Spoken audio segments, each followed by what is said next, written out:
Son las 13, la 1 y 25 minutos de la tarde. Vamos a seguir avanzando ahora que podemos y que los mercados nos dejan, porque llevan varios días bastante tranquilos y la volatilidad incluso se ha desplomado hasta niveles de 17.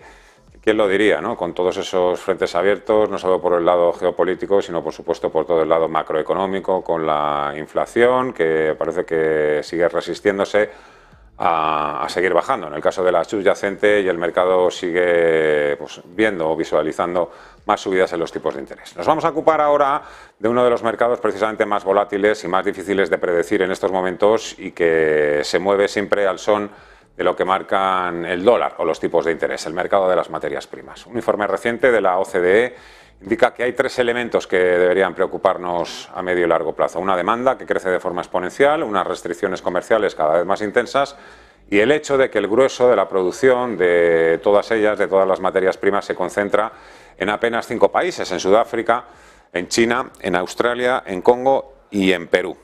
Saludamos a Adrià Bessó, es responsable para España de la firma WisdomTree. Hola Adrià, ¿qué tal? ¿Cómo estás? Muy buenas tardes, encantado de verte.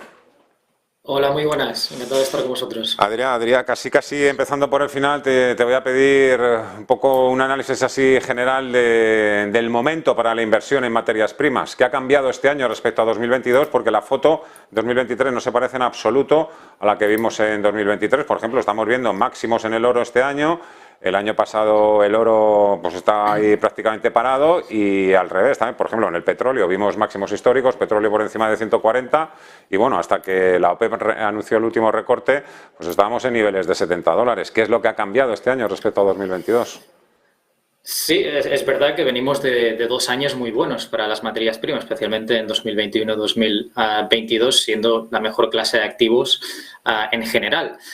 Y también es verdad pues, que en 2023 ha cambiado mucho. El rendimiento que vimos en 2022 vino principalmente del fuerte rendimiento que vimos en el sector energético y el sector agrícola, especialmente un fuerte repunte que vino de la invasión de Rusia a Ucrania, que eso provocó el shock de la oferta tanto en el sector energético como en productos agrícolas. Pero en 2003 lo que vemos es que el mercado de materias primas se está enfrentando a un entorno muy complejo, de presiones cíclicas a corto plazo, pero también es verdad que fortalezas estructurales a medio y largo plazo, especialmente en la parte de metales. A corto plazo lo que hemos visto hasta ahora es que al final las materias primas, la mayoría de ellas son activos cíclicos, y con la desaceleración económica resultante del cambio de la política monetaria de los bancos centrales, pues obviamente afectó a esas materias primas a finales del año pasado ya, para principios de este también, especialmente la parte que funcionó el año pasado, que fue la energía y el petróleo y el gas natural,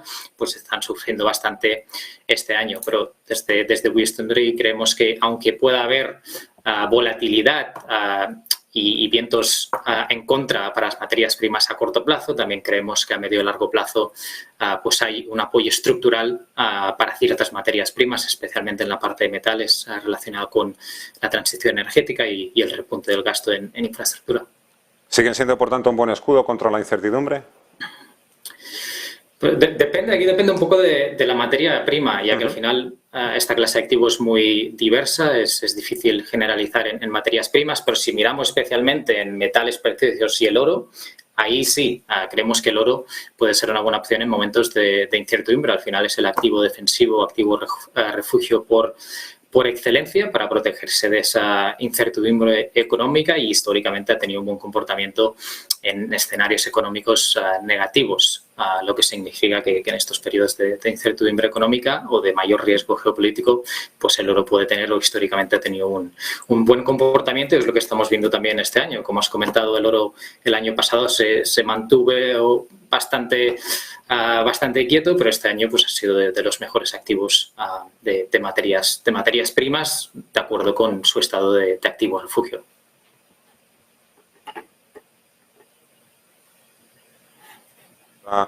En Ucrania, petróleo disparado, y veníamos de unos años atrás en los que se habla mucho de transición energética. La invasión rusa en Ucrania lo que ha hecho ha sido acelerar precisamente también un poco la idea de que cuanto antes cortemos esa dependencia de países como Rusia, mejor para todos, pero la transición energética también lleva tiempo y lleva también, entiendo, un alto coste y un alto coste inflacionista también.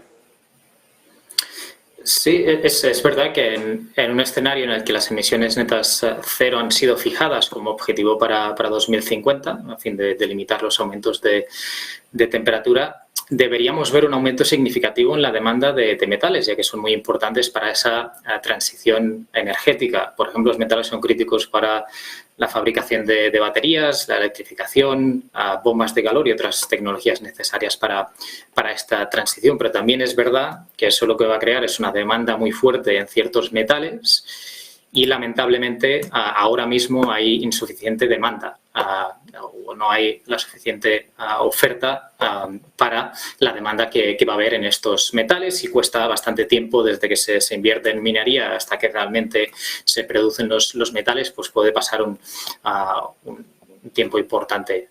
Por lo que sí que va a haber cierto problema en la oferta por el incremento de la demanda en estos metales, y eso puede crear a corto plazo pues cierta inflación en esa parte, o cierta inflación generada por la demanda relacionada con la transición energética.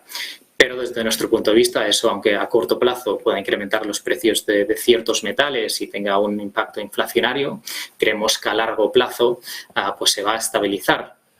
Al final, esa transición energética lo que hará es ayudar a prevenir lo que quizás sea la peor amenaza para la inflación, que es el coste de un cambio climático extremo. Así que sí que puede tener un impacto inflacionario a corto plazo, pero creemos que a largo plazo se va a estabilizar.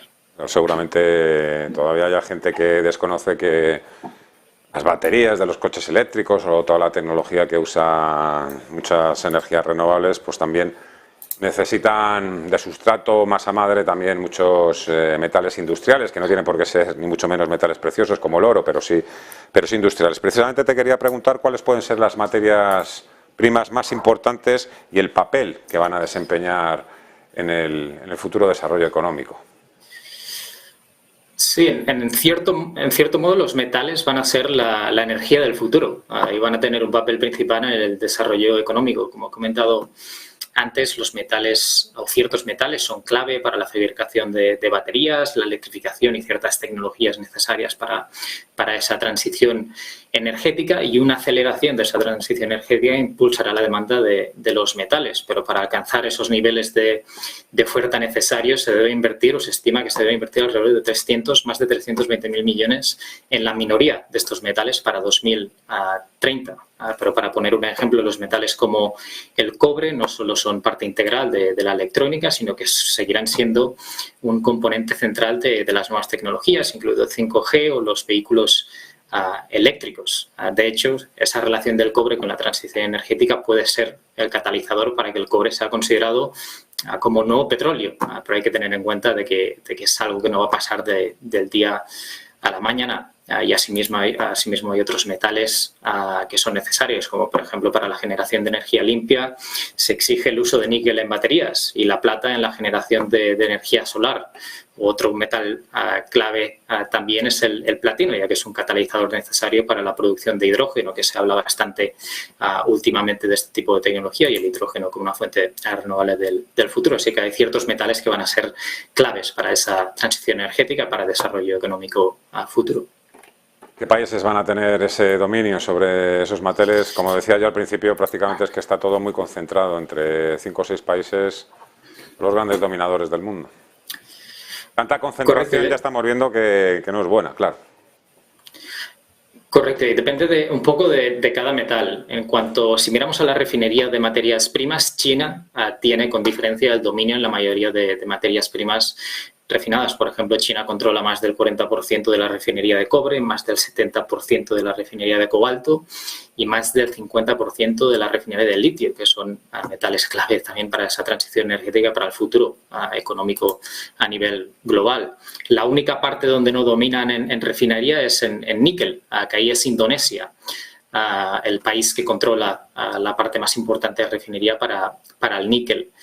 Pero en cuanto a la minería también hay mucha concentración. Como comentabas, Chile domina en la parte del cobre, Indonesia en el níquel, Congo en el cobalto y Australia en litio. Y también, para poner ejemplos o números, Australia controla más del 70% de esa minería de litio y el Congo controla más del 60% de la minería de cobalto. Así que la concentración es bastante alta, se maneja entre 5 o 6 países que controlan tanto la refinería como la minería, y obviamente pues es algo que los países desarrollados en todo el mundo están intentando solventar.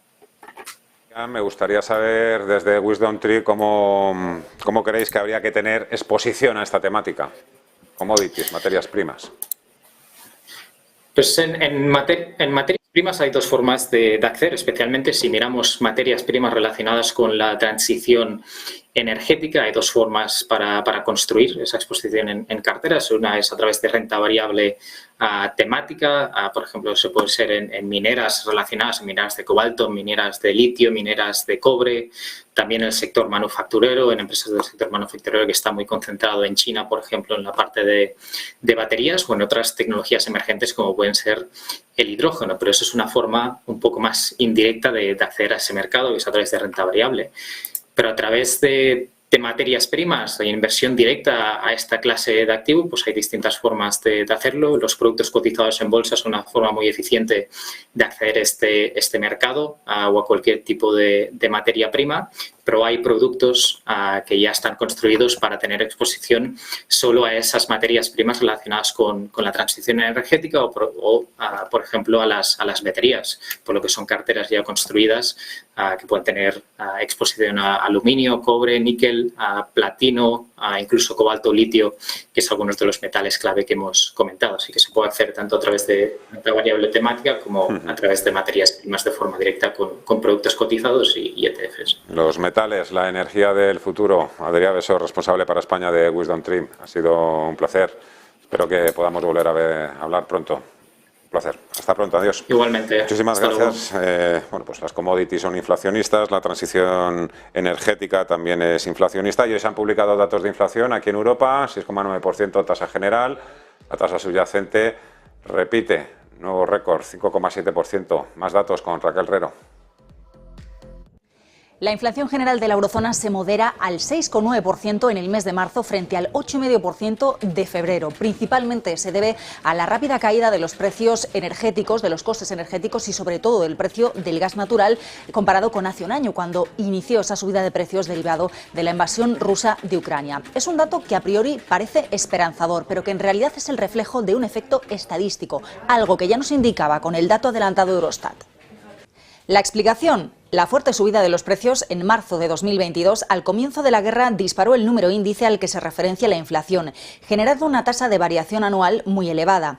A un año vista, la comparativa genera un gran contraste debido, entre otros factores, al abaratamiento de la electricidad y los carburantes ante una menor presión sobre los precios. Por el contrario, la inflación mensual se sitúa en el 0,9%, una tasa que es todavía extremadamente elevada. Por otro lado, la inflación subyacente, excluidos los elementos más volátiles como la alimentación o la energía, se sitúa en el 5,7% en el tercer mes del año. Ahora, ese mismo proceso está funcionando de forma opuesta. Los precios siguen subiendo porque la inflación se acumula, pero al realizar la comparación con el año anterior, cuando subió mucho, la tasa de variación parece menos escandalosa. Quedémonos con estas ideas porque este proceso va a ganar impulso, lo vamos a seguir viendo en los próximos meses, en las próximas estadísticas de precios. Son unos precios que siguen preocupando a pesar de esta bajada al Banco Central Europeo. A los responsables de política monetaria les preocupan que los elevados costes de la energía se hayan filtrado al resto de la economía en general y que vayan a persistir en todos los sectores, desde los servicios hasta los salarios, haciendo que la inflación sea mucho más difícil de controlar. Entre las cifras que preocupan, la inflación de los servicios, ahora en el 5,1%, y la de los alimentos, que sigue acelerándose y que tiene un impacto sobredimensionado en la percepción de la inflación por parte de los consumidores, lo que podría cambiar el comportamiento del gasto y presionar las demandas salariales. La inflación de los alimentos no elaborados repuntó hasta el 14,7% el mes pasado, frente al 13,9% de febrero. Ese ha sido uno de los grandes datos del día, pero es un dato que ya era conocido y por tanto no va a mover apenas el mercado. Importante va a ser sobre todo los datos macro que se van a publicar en Europa el próximo viernes, en Europa y en Estados Unidos, los PMI preliminares. Ahí seguramente tendremos más pistas de lo que podríamos esperar a partir de esos momentos con los bancos centrales. Vamos también con más datos y empezamos ya también a echarle un vistazo a la preapertura en Wall Street. Aquí en Europa todo muy parado, todo muy tranquilo. En Wall Street sí que parece que el signo de apertura podría ser negativo. Javier del Valle, muy buenas tardes. Muy buenas tardes, Fernando. Efectivamente, los futuros ahora mismo en Estados Unidos bajando, el SP500, los futuros ahora mismo en menos 0,5%. Veremos cómo abre, por supuesto, todavía queda varias horas para la apertura. Pero el día de hoy, si tuviésemos que caracterizarlo con una palabra, y lo has dicho bien, por lo menos en Inglaterra, si miramos primero ahí, sería la palabra estanflación. Hemos tenido una inflación no muy por encima, pero que no termina de ceder. De hecho, sale otra vez en doble dígito. La general en el 10,1% en Inglaterra, se esperaba un 9,8%, 3 décimas por encima de lo esperado, y la subyacente que se mantiene en el 6,2% cuando se esperaba un 6%. Cuando tienes una inflación tan elevada que no termina de ceder y un crecimiento tan débil, al final pues eso es lo que se denomina estanflación, que es un régimen bastante malo para estar en cuanto a inversión, tanto en la renta variable como en la renta fija. En términos mensuales, además, la inflación general acelera al 0,8%, por tanto hablamos de un incremento en términos importantes. En Inglaterra siguen teniendo un problema y eso se está viendo. A partir de aquí, pues ¿qué es lo que están haciendo los bonos, los mercados, los intereses? Pues un rebote general en los intereses globales, tanto en Estados Unidos como en Inglaterra. Luego veremos Estados Unidos, pero el Bund, por ejemplo, rebotando, y los Gilt, los bonos de Inglaterra, el rendimiento incrementando, por ende el precio baja. De hecho, el 10 años en Inglaterra se va hasta el 3,84%. Recordemos que el máximo del interés a 10 años que tocó el año pasado fue el 4,4%, así que poco a poco acercándose de vuelta a ese máximo. Y recordemos también en 2022 los problemas que acarreó una subida tan drástica de los intereses del 10 años. Casi todos los fondos de pensiones en Inglaterra tienen bonos a largo plazo en el propio país, y a medida que suben estos intereses, las pérdidas que van realizando cuando los valoran a mercado son cada vez más grandes, y de hecho el gobierno tuvo que intervenir. Recordemos esa intervención en la curva, en la parte del 10 años, comprando bonos para reducir los intereses. Bueno, pues ahora están volviendo a incrementar, descontando que hace falta más lucha contra esa inflación persistente del 10,1%, y podría romperse algo otra vez. Esperemos que no pase, pero hay que estar alerta por si de nuevo algún fondo de pensiones o a alguien que tenga muchos activos expuestos en esa parte de la curva pueda haberse afectado por esta subida de los intereses. De hecho, los swaps ahora mismo en Inglaterra están descontando completamente que el BOE, el Banco de Inglaterra, llegará hasta el 5% de tipos de interés para noviembre. Eso quiere decir que si eso se traduce en que si llegamos al 5%, los intereses de los gilts van a seguir subiendo, por supuesto. Morgan Stanley, de hecho, ha emitido una nota y dice que ahora espera que el BOE suba 25 puntos básicos en mayo, mientras que antes esperaba una pausa debido a las condiciones económicas que había en el país y cómo poco a poco se va deteriorando. Bueno, pues de esa pausa ya se empieza a hablar de subida de 25 puntos básicos por ahora por parte de Morgan Stanley. Si miramos en la eurozona, también datos de inflación, hoy ha sido datos de inflación de eurozona e Inglaterra. Bueno, en eurozona no salen tan mal como en Inglaterra, pero sí que es verdad que no sorprenden a la baja como pasó en Estados Unidos. Se mantienen justo en lo que se esperaba. De hecho, se esperaba un 6,9 en el CPI, es lo que ha salido, y un 5,7 en la subyacente, que es lo que ha salido. Eso sí, en términos mensuales se acelera al 0,9% la inflación general, cuando la anterior era un 0,8. Así que una décima porcentual más de aceleración en mensual de la inflación, lo que todavía pone un poco de aviso sobre si realmente está tan controlada como se ha ido diciendo en las últimas semanas. El Eurostoxx aún así bastante tranquilo, menos 0,22 la última vez que lo he revisado, menos 0,28 ahora mismo, no está cayendo demasiado, pese a un dato que no ha salido mejor de lo esperado, ha salido más o menos en línea. En Estados Unidos, datos, pues por un lado, tipos de interés, como hemos dicho, al alza, descontando la inflación de Reino Unido, de Inglaterra, viendo cómo ha subido drásticamente, pues los intereses repuntan también en Estados Unidos. De hecho, tenemos el 10 años ahora mismo en Estados Unidos al 3,62 y el 2 años al 4,27%. Recordemos que el 2 años llegó a estar por debajo del 4%. Bueno, pues ahora otra vez al 4,27%, lo que sigue pesando sobre el precio de los bonos. Va a volver a atacar al precio de los bonos, que llevaban un buen comportamiento este inicio de año, y ahora si los intereses vuelven a rebotar, pues se van a ver perjudicados.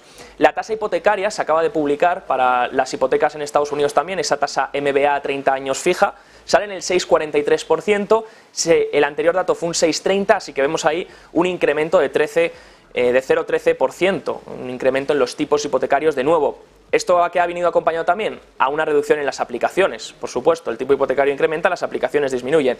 Se caen las aplicaciones un 8,8% este mes, el dato anterior fue de un 5,3%, por tanto vemos que sigue habiendo menores solicitudes de hipotecas, sobre todo a medida que el tipo hipotecario ha vuelto a incrementar.